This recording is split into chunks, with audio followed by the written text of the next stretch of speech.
저희는 가끔 이런 말을 하기도 하고 자주 이런 말을 듣기도 합니다.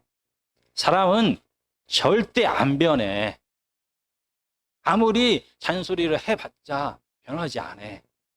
자기가 스스로 깨닫지 않으면은 사람은 절대 변하지 않아. 잔소리를 하면 할수록 그 사람과 관계만 나빠져. 그냥 내버려둬.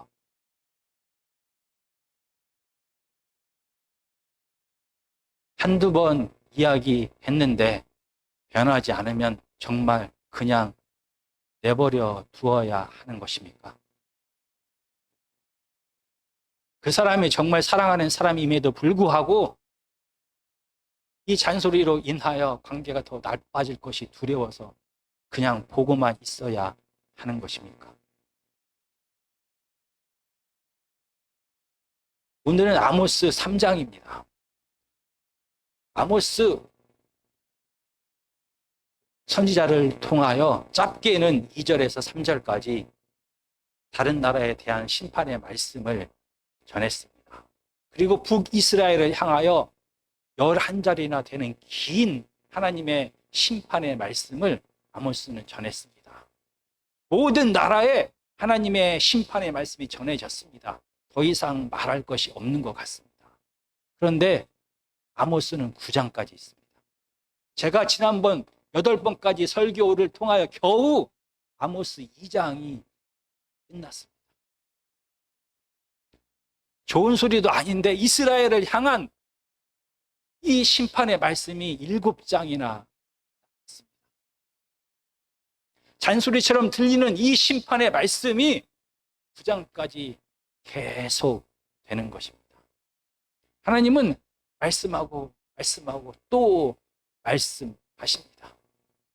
아모스 3장 1절과 15절을 함께 읽도록 하겠습니다. 아모스 3장 1절과 15절입니다. 시작. 이스라엘 자손들아, 여호와께서 너희에 대하여 이르시는 이 말씀을 들으라. 애굽 땅에서 인도하여 올리신 모든 민족에 대하여 이르시기를. 15절입니다. 겨울 궁과 여름 궁을 치리니 상하 궁들이 파괴되며 큰 궁들이 무너지리라. 여호와의 말씀이니라. 이 아모스 3장은 여호와의 말씀이니라 라고 시작하여 여호와의 말씀이니라 라고 끝납니다. 15절밖에 안 되는 이 짧은 장에 여호와께서 말씀하셨다라는 말이 7번이나 계속 반복되는 것입니다. 이미 아모스 2장을 통하여 북이스라엘을 향한 그들의 죄악과 그들을 향한 심판을 하나님께서 말씀하셨습니다. 그런데 왜 또 하나님께서는 북이스라엘에 대하여 말씀하시고 또 말씀하고 있는 것입니까? 아모스 3장 2절을 보시겠습니다. 내가 땅의 모든 족속 가운데 너희만을 알았나니 그러므로 내가 너희 모든 죄악을 너희에게 보응하리라 하셨나니. 하나님은 이스라엘을 향하여 내가 모든 백성들 가운데서 너희만을 알았다라고 표현합니다. 하나님은 이스라엘을 정말로 사랑하셨습니다. 그들을 먼저 사랑하시고 먼저 선택하셨습니다. 그리고 그들이 애굽의 노예로 생활하는 것을 불쌍히 여기사 그들을 구원하셨습니다. 그리고 시내 산에서 그들에게 십계명을 통하여 하나님이 누구인지 거룩하신 하나님과 함께 살기 위해서 이스라엘 백성들은 어떻게 살아야 하는지를 가르치셨습니다. 이렇게 이스라엘과 거룩하신 하나님과의 언약을 통하여 새로운 사랑의 관계가 시작되었습니다. 하나님께서는 이스라엘 백성 한가운데 임재하셔서 그들과 함께 사셨습니다. 이 모든 과정을 알았다라고 오늘 본문은 말하고 있습니다. 알았다라는 말은 머리로 이해했다는 것이 아니라 사랑하고 함께 살아가는 모든 과정을 알았다라고 표현한 것입니다. 그래서 어쩌면 이스라엘 백성들은 이 하나님의 심판을 도저히 이해할 수도 없었을지도 모릅니다. 하나님은 이스라엘을 특별히 사랑하셨습니다. 먼저 그들을 택하셨습니다. 그 택하시고 사랑하신 하나님이 지금은 심판의 말씀을 하시는 겁니다. 이스라엘이 이방의 침입으로 고난을 받은 적은 많습니다. 그러나 아모스 선지자의 심판의 말씀처럼 이스라엘 왕조가 무너질 것이고 가나안 땅은 빼앗기게 되고 하나님의 성전은 완전히 축토화될 것이다 라는 심판이 임한 적은 한 번도 없습니다. 이스라엘을 사랑하시고 택하신 그 하나님이 마치 이방을 버리신 것처럼 이스라엘을 완전히 철저하게 무너뜨리는 심판을 하실 리가 없다라고 이스라엘은 생각했습니다. 그들은 그래서 아모스 선지자의 이 심판의 말씀에 귀 막고 눈을 감아버렸습니다. 하나님은 여전히 하나님의 심판의 말씀을 거부하고 듣지도 않는 이 이스라엘을 향하여 아모스를 통하여 다시 말씀하고 또 말씀했습니다. 아모스 선지자는 이스라엘의 심판받을 수밖에 없는 당연하다라는 그 필연성에 대하여 말하기 시작합니다. 아모스 3장 3절부터 8절까지는 9개의 수사적인 질문을 쏟아붓습니다. 이 수사적인 질문은 몰라서 물어보는 것이 아닙니다. 당연히 그렇지요 라는 말을 할 수밖에 없는 질문을 수사적인 질문이다라고 말합니다. 그 식당은 맛이 너무 좋아. 줄을 선다라는 이 두 문장을 가지고 수사적인 질문을 만들어 보도록 하겠습니다. 어찌라는 질문을 하게 됩니다. 그 식당이 너무 맛있어. 어찌 사람들이 줄을 서지 않을 수 있을까? 이 말은 당연하다라는 말을 하고 싶은 것입니다. 만일이라는 단어를 통하여 수사적인 질문을 만들 수도 있습니다. 만일 그 식당이 정말로 맛있다면 사람들이 줄을 서지 않을까? 당연합니다 라는 이야기를 듣고 싶은 것입니다. 누가라는 말을 통하여 이 수사적인 질문을 할 수도 있습니다. 정말로 그 식당이 맛있다면 누가 줄을 서지 않을까? 당연히 사람들은 줄을 선다라는 그 말을 하고 싶은 것입니다. 아모스는 이 9개의 수사적인 질문을 쏟아붓기 시작합니다. 5개는 어찌 질문을 통하여 얘기합니다. 2가지 질문은 만일이라는 질문을 통하여 이야기합니다.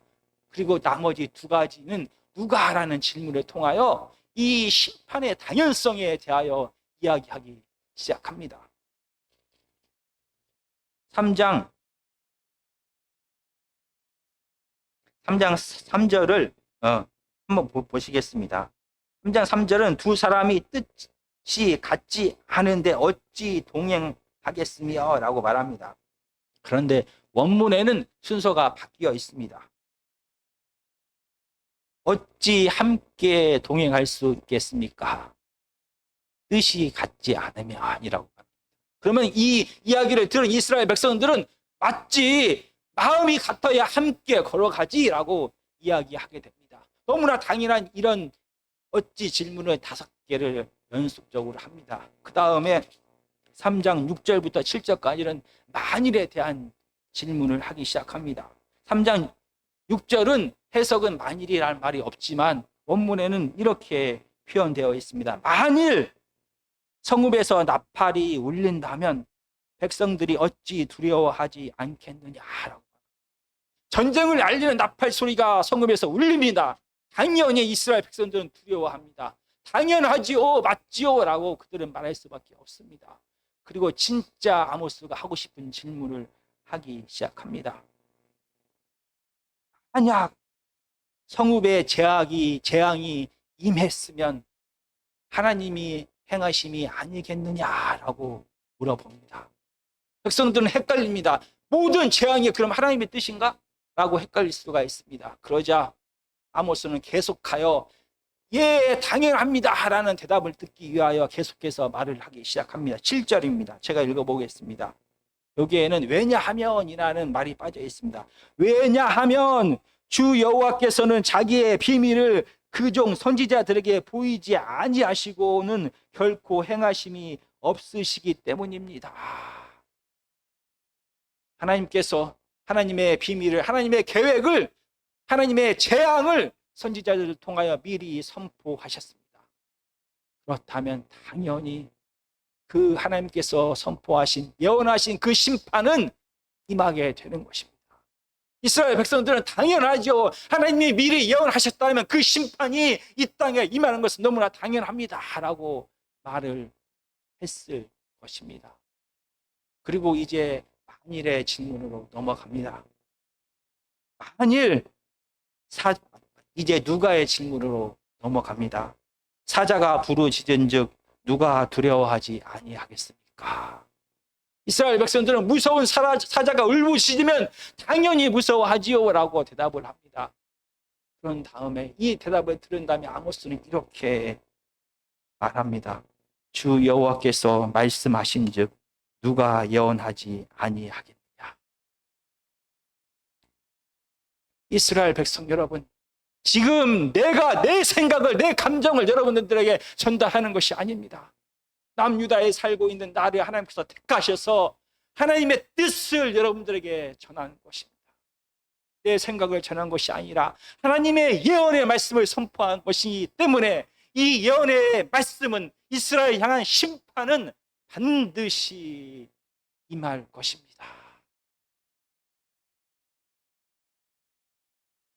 심판의 필연성에 대하여 얘기했음에도 불구하고 이스라엘 백성들은 도저히 믿을 수가 없습니다.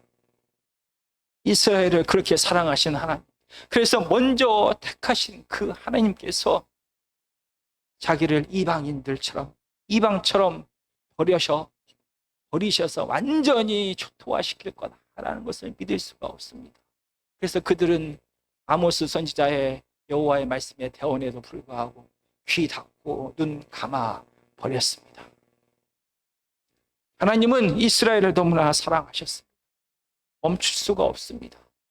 다시 아모스 선지자를 통하여 그들의 죄악이 얼마나 심각한지를 말씀하기 시작합니다. 3장 9절입니다. 아스돗의 궁궐들과 애굽 땅의 궁궐들에 선포하여 이르기를 너희는 사마리아 산들에 모여 그 성 중에서 얼마나 큰 요란함과 합대함이 있나 보라 하라. 이번에는 하나님께서 블레셋의 권력자들과 애굽의 권력자들을 모으십니다. 그리고 사마리아에 가서 이 사마리아를 보아라라고 말씀하시는 것입니다.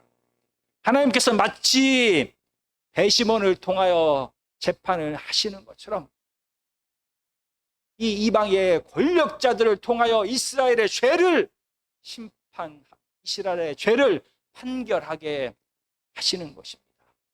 이 배시몬 제도는 전문가적인 법관들이 판결하는 것이 아니라 비법률가들이 피고인의 유죄와 무죄를 먼저 판단하는 것입니다. 만약에 졸음 운전을 통하여 교통사고를 낸 가해자에 대한 배심원 제도를 통하여 심판을 생각해 보겠습니다. 만약 이 배심원들이 졸음 운전을 통하여 가벼운 사고를 여러 번 냈던 사람이 배심원이라면, 아니면 그 반대로 졸음 운전을 통하여 자기의 가장 친한 친구를 잃어버린 자가 배심원이라면 그 재판은 분명히 달라지게 됩니다.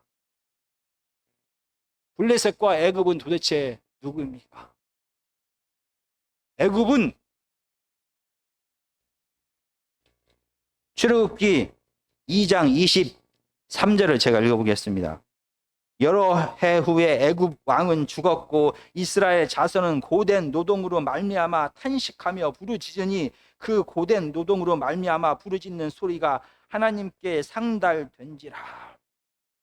애굽의 권력자들은 그들 밑에서 노예생활하는 이스라엘 백성들을 괴롭히고 탄압하고 착취했습니다. 그들의 착취가 얼마나 가혹했는지 이스라엘의 고통은, 아픔은, 고통의 소리는 쌓이고 쌓여서 하늘에 닿았습니다.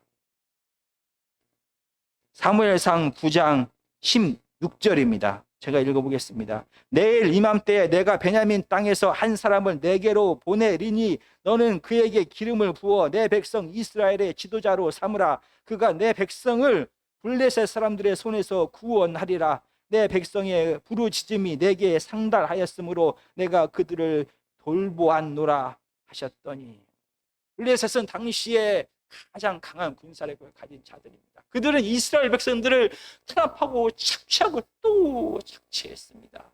이스라엘은 그들의 블레셋으로 인한 고통이 너무나 컸습니다. 그 고통의 소리가, 그 아픔의 소리가 쌓이고 쌓여서 하늘에 닿았습니다. 그래서 이스라엘 백성들은 하나님 앞에 왕을 구했던 것입니다. 이렇게 애굽의 권력자들은, 블레셋의 권력자들은 이스라엘의 원수입니다. 그들의 강한 군사력을 바탕으로 힘없는 이스라엘을 착취하고 합치하고 빼앗는, 그래서 그 고통이 하늘에 닿을 때까지 계속해서 괴롭힌 자들이 바로 블레셋과 애굽의 권력자들입니다. 바로 힘없는 이스라엘에게 블레셋과 애굽의 권력자들은 약탈과 착취와 억압의 대명사입니다. 화신인 것입니다. 바로 이렇게 무자비하고 하나님을 전혀 알지 못하는 부패한 이 권력자들이 사마리아에 모입니다. 그리고 사마리아에서 이스라엘의 죄악에 대하여 판단하기 시작합니다. 어쩌면 범죄한 이스라엘에게는 이 권력자들은 가장 우호적인 배심원인지도 모릅니다. 이 권력자들이, 이 블레셋과 애굽의 권력자들이 사마리아에 왔습니다. 그들은 사마리아의 상황을 보게 됩니다. 아모스 3장 10절입니다. 자기 궁궐에서 포악과 겁탈을 쌓는 자들이 다른 일 행할 줄을 모르느니라. 여호와의 말씀이라. 이 권력자들이, 이방의 권력자들이, 무자비한 권력자들이 사마리아에 와서 본 것은 이 압제와 이 핍박과 고통의 소리가 가득한 것을 보았습니다. 과부와 고아와 가난한 자와 나그네 울부짖는 고통의 소리가 쌓이고 쌓여서 하늘까지 닿는 것을 보았습니다. 그래서 이 이방의 권력자들은 이렇게 생각합니다. 아, 이스라엘 권력자들은, 이스라엘 사람들은 옳은 일을 전혀 알지 못하는구나. 이 알다라는 이 단어가 바로 3장 2절에서 하나님께서 이스라엘을 특별히 알았다라고 할 때 그 사용했던 그 단어입니다. 하나님은 이스라엘을 특별히 사랑했습니다. 그들과 함께 했습니다. 어떻게 살아가야 될지를, 하나님이 누구인지를 그들에게, 이스라엘에게 보이셨습니다. 그런데 이스라엘은 마치 한 번도 하나님을 만난 적이 없는 것처럼 자기의 탐욕이 이끄는 대로 하나님의 뜻을 거부하면서 살아가고 있습니다. 그들은 그들의 탐욕에 따라, 이 채워지지 않는 탐욕에 따라 곡식과 재물을 쌓고 또 쌓아서 하늘에까지 닿게 쌓고 있습니다. 그 결과 이 고통 속에서 고아와 과부와 나그네와 버려진 자들은 울부짖고 있습니다. 이 고통과 이 아픔과 이 착취는 하나님의 거룩한 성소 베델에서부터 시작되었습니다. 하나님의 부르심을 입은 대리인인 왕들의 궁궐에서부터 시작되었습니다. 사마리아의 가득한 이 썩은 냄새가 가득하여 이 부패한 애굽과 블레셋의 권력자들조차 눈살을 찌푸리며 고개를 돌렸습니다. 하나님께서는 이 애굽의 권력자들과 부패한 블레셋의 권력자들을 향하여 이렇게 이스라엘을 향하여 선포하라고 말씀하십니다. 13절부터 5절까지입니다. 제가 읽어보겠습니다. 주 여호와 만군의 하나님의 말씀이니라. 너희는 듣고 야곱 족속에게 증언하라. 내가 이스라엘의 모든 죄를 보응하는 날에 베델의 제단들을 벌하여 그 제단의 뿔들을 꺾고 땅에 떨어뜨리고 겨울 궁과 여름 궁을 치리니 상하 궁들이 파괴되며 큰 궁들이 무너지리라. 여호와의 말씀이니라. 이 이방의 권력자들은 이스라엘을 향하여 이렇게 선포합니다. 하나님의 거룩한 성소 베델에서부터 심판이 시작될 것입니다. 힘없는 백성들을 탈취하고 쌓아놓은 그 궁궐은 완전히 철저하게 무너질 것입니다. 왜냐하면 이 더러운 이방인인 내가 보기에도 이스라엘은 유죄입니다.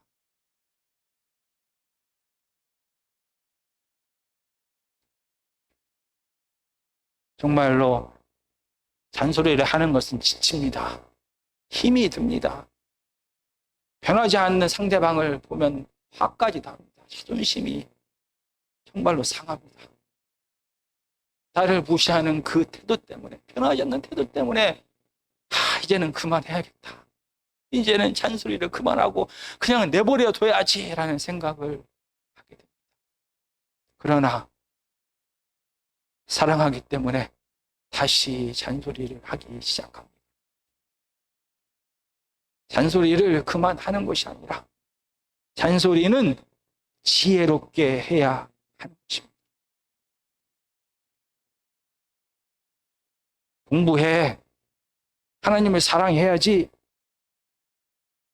라고 말하는 것보다 가장 강력한 잔소리는 삶의 태도입니다.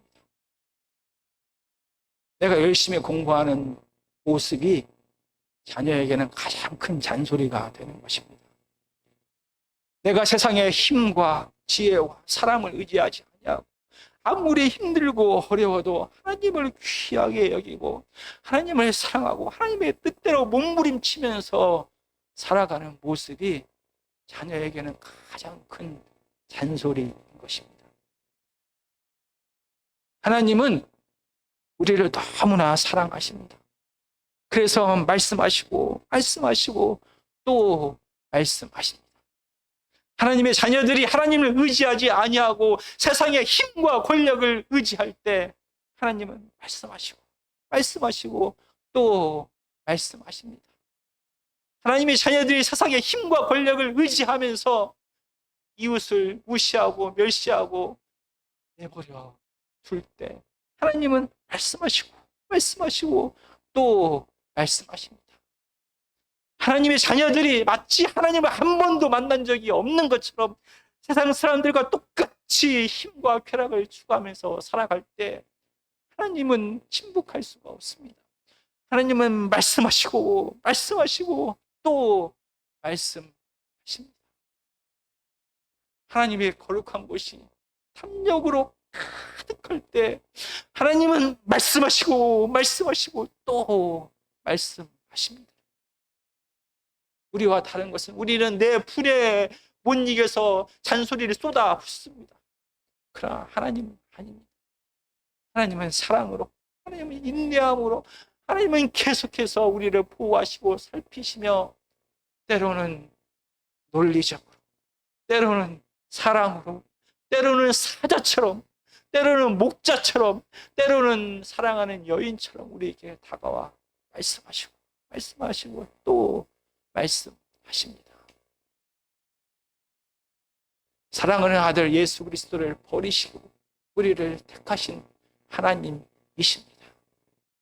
예수 그리스도의 십자가의 피로 교회는 세워졌습니다. 그런데 때로는 하나님께서 이렇게 사랑하는 하나님의 자녀들을, 이렇게 사랑하는 교회를 너무나 자존심이 상하지만 세상을 통하여 하나님의 뜻을 대신 전하기도 합니다. 예수 믿는 사람들 똑같아. 교회도 똑같아. 아니 더해. 그들의 욕심과 세상을 향한 그 마음과 권력과 명예와 재물을 향한 그 마음은 더해. 똑같아. 세상은 이렇게 하나님의 소리를 그들의 입술을 통하여 우리에게 전하기도 합니다. 하나님의 아들 예수 그리스도를 통하여 우리를 구원하셨습니다. 그 십자가의 피로 이 교회가 세워졌습니다. 그러나 오늘 본문의 말씀처럼 하나님의 심판은 거룩한 성소에서부터 시작됩니다. 이 하나님의 심판에서 하나님의 자녀들도 예외가 될 수 없습니다. 왜냐하면 하나님의 사랑은 끝이 없듯이 하나님의 정의도 끝이 없기 때문입니다. 지금도 하나님은 우리에게 말씀하시고 또 말씀하십니다.